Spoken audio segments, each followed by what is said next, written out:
Hello everyone, কেমন আছো তোমরা সবাই? আশা করি তোমরা খুব ভালো আছো। তোমাদের ভালোবাসায় আমিও খুব ভালো আছি। তো গলায় একটু সমস্যা রয়েছে, তাও ভয়েস ওভারটি দিলাম, কারণ বহুদিন ধরে এই ভিডিওটি ছিল, এডিট করার জন্য দেওয়া হয়ে উঠছিল না। তো আজকে যখন এডিট করা হয়ে গেছে তখন ভাবলাম যে কিছু রিসেন্ট ঘটে যাওয়া কিছু ঘটনা তোমাদের সাথে শেয়ার করি। একটা কাজ যখন তুমি তোমার 100% দিয়ে করবে, আর সেটাতে কিছু মানুষ আসে খুঁত ধরতে। কেন খুঁত ধরতে আসে সেটা তোমাদেরকে সাথে শেয়ার করি।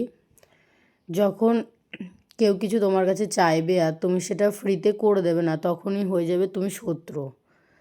কিছু কিছু বিয়ে বাড়িতে যখন কেউ আসবে তোমার কাছে ফ্রি সার্ভিস নিতে, হালকার ওপর একটু মেকআপ করে দাও, একটু চুলটা বেঁধে দাও, শাড়িটা পরিয়ে দাও, যখন তুমি সেটা করতে অস্বীকার করবে তখন তুমি হয়ে যাবে খারাপ। বুঝলাম কি করে, রিসেন্ট একটা বিয়ে বাড়িতে যাওয়ার পর আমাকে সেখানে হেয়ারস্টাইল করে দেওয়ার কথা বলা হয়েছিল। আমার সময় ছিল না বলে আমি রাজি হইনি, যে আমার হবে না, আমি শুধু ব্রাইডকে রেডি করেই আমি বেরিয়ে যাব। তো সেক্ষেত্রে তাদের বক্তব্য ছিল পরবর্তীকালে যে ব্রাইডের মেকআপটা পরিষ্কার লাগছে না, ব্রাইডের হেয়ারস্টাইলটা অন্যরকম করলে ভালো হতো। তখন বুঝতে পারলাম যে মানুষ কত ধরনের হয়। তো যাই হোক, ব্রাইড খুব খুশি ছিল তার মেকআপটি নিয়ে, সেক্ষেত্রে আমার সেখানে আর কিছু বলার নেই।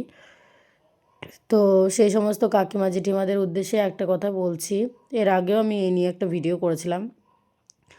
যখন আপনারা জানেন যে আপনি বিয়েবাড়ি অ্যাটেন্ড করবেন, তখন আপনি নিজে কেন একটা মেকআপ আর্টিস্ট বুক করেননি?